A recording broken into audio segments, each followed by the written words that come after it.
Hello all, welcome back to our channel. So now we are going to discuss about plastid. We know the plastid is a cytoplasmic cell organelle which is found in the plant cell, not in the animal cells, and in some protists it is also found.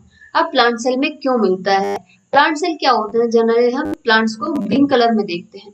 अब जो green colour है ये किसके द्वारा होता है? Due to the presence of chromoplast. Chromoplast में एक ऐसा प्लास्टिड जो कि हम जिसको कहते हैं chloroplast which bear the chlorophyll pigment which is responsible for the process of photosynthesis in the plant cell and some other protist. But in the case of animal cell कोई भी ऐसी फोटोसिंथेसिस की प्रोसेस परफॉर्म नहीं होती है या colour जो है वो उसके रिप्रेजेंट नहीं किया जाता है, तो generally plastid are absent in the animal cell, they are only found in the plant cell and some protist. Types की बात करें तो हम देखते हैं these are generally in two types. One is the leucoplast and other is a chromoplast. Leucoplast की जब बात करते हैं तो हम क्या कहते हैं? Leucoplast are the generally colorless plastids because they don't bear any kind of pigment. Generally इनका फंक्शन क्या कहता है कि ये स्टोरेज का फंक्शन परफॉर्म करते हैं और ये ऐसी सेल से मिलेगा जो कि सनलाइट के एक्सपोजर में नहीं रहेंगी. तो इनमें क्या होता है? जनरली ल्यूकोप्लास्ट प्रेजेंट होता है. जब सनलाइट के एक्सपोजर में नहीं है तो क्या करेंगी? वो फोटोसिंथेसिस परफॉर्म नहीं करना है, तो वो उनमें क्लोरोफिल का या दूसरे कलर जो पिगमेंट है उनका प्रेजेंस या होना या ना होना कोई मैटर नहीं करता है. ठीक है. क्रोमोप्लास्ट की जब हम बात करते हैं तो हम क्या देखते हैं? क्रोमोप्लास्ट में different type of pigment present होते हैं. ऐसा ही पिगमेंट जो हम किसकी बात करते हैं? क्लोरोफिल की बात करते हैं, जो कि कैसा है? ग्रीन कलर देता है. वो किसमें प्रेजेंट होता है? क्लोरोप्लास्ट में प्रेजेंट होता है. ऐसे हम जब अदर एल्गी की बात करते हैं, लाइक ब्लू ग्रीन एल्गी की बात करते हैं या ब्लू ग्रीन एल्गी की बात करते हैं, ब्राउन एल्गी की बात करते हैं, रेड एल्गी की बात करते हैं, तो हम क्या कहते हैं? उनमें डिफरेंट पिगमेंट भी प्रेजेंट होते हैं. जैसे ज़ैंथोफिल्स प्रेजेंट होता है. ठीक है.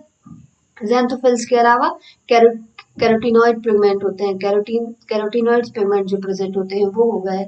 इसके अलावा आर फाइकोइरिथ्रिन हो गया. ये सारे पिगमेंट किसमें? जिसमें कि जो हमारी डिफरेंट एल्गी हैं उनमें प्रेजेंट होता है, जो कि डिफरेंट कलर इम्पार्ट करता है. इसके बेसिस पर ही हम डिफरेंट जो एल्गी हैं उनको नेमिंग करते हैं. ठीक है. तो ये चीज हो गई हमारे क्रोमोप्लास्ट के बारे में. और जनरली जो क्रोमोप्लास्ट है जो सन लाइट के एक्सपोजर में होगा पोर्शन, ठीक है, उनमें क्या होगा? ये क्रोमोप्लास्ट क्या होंगे? जनरली प्रेजेंट होंगे. ठीक है. अब हम बात करते हैं क्लोरोप्लास्ट के स्ट्रक्चर की बात करते हैं, या जो इसमें क्लोरोप्लास्ट है क्या स्ट्रक्चर बेयर करता है.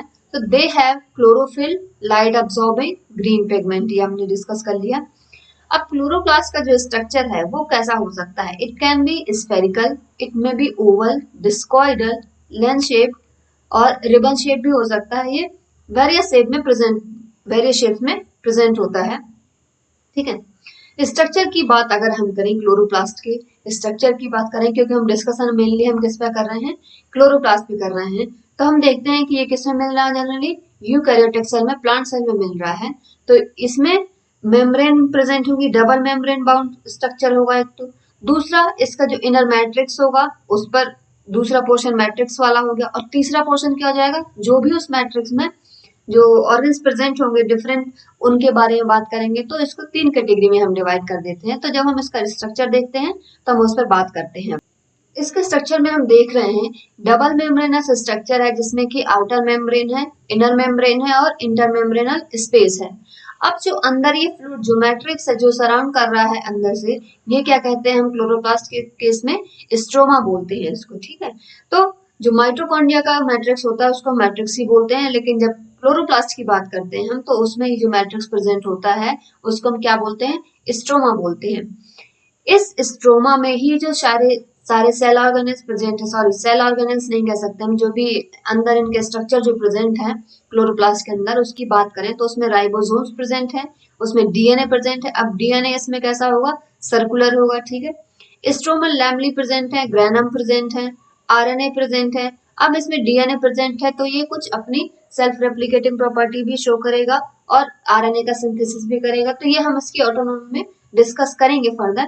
ये स्ट्रक्चर है जो हमें देखना है कि जनरली इंपॉर्टेंट चीजें क्या क्या है जो उसके प्रेजेंट होंगे. तो डीएनए हो गया, राइबोसोम्स हो गए, आरएनए हो गया, ग्रेनम हो गया और स्ट्रोमा लैमली हो गई और इसका डबल मेम्ब्रेनस स्ट्रक्चर हो गया। ठीक है, ये चीज स्ट्रक्चर के बारे में हो गई।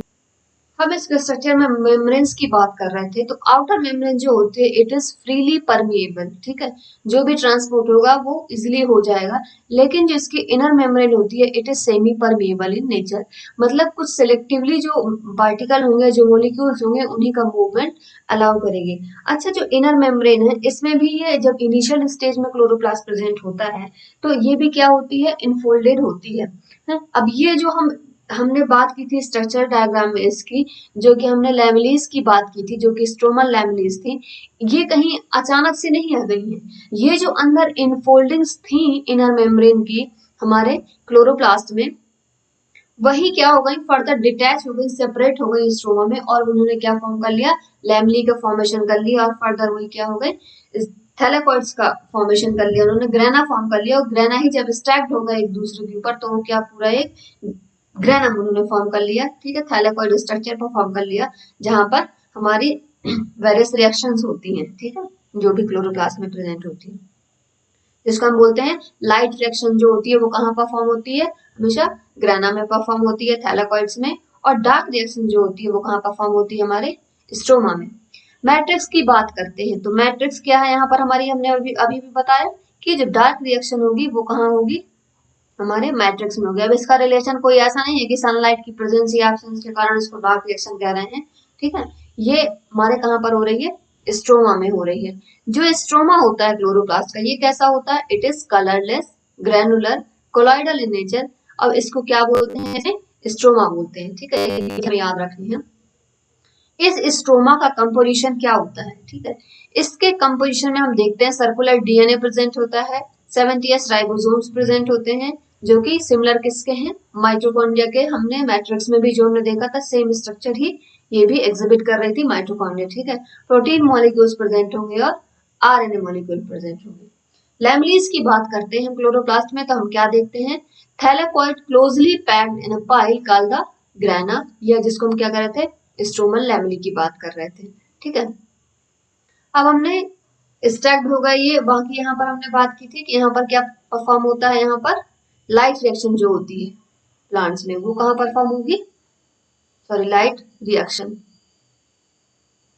ये कहाँ परफॉर्म होगी, हमारे ग्रेनम में परफॉर्म। ये हम इसका जो थैलेकॉइड स्ट्रक्चर है उसका हम डायग्राम देख सकते हैं कि ये जो डिफरेंट एक एक जो ग्रेना है वो क्या हो जाएंगे, जब स्टैक्ड टुगेदर हो जाएंगे, कॉइन शेप के जो होंगे, जब एक दूसरे के ऊपर एक प्लेस हो जाएंगे तो ये पूरा स्ट्रक्चर क्या फॉर्म करेंगे, ग्रेनम फॉर्म करेंगे। और ये किससे इंटरकनेक्टेड होते हैं, स्ट्रोमल लैमिली से इंटरकनेक्टेड होते हैं, जो कि इस सारा कंटेंट कहाँ पर प्रेजेंट है, हमारा जो भी स्ट्रोमा है।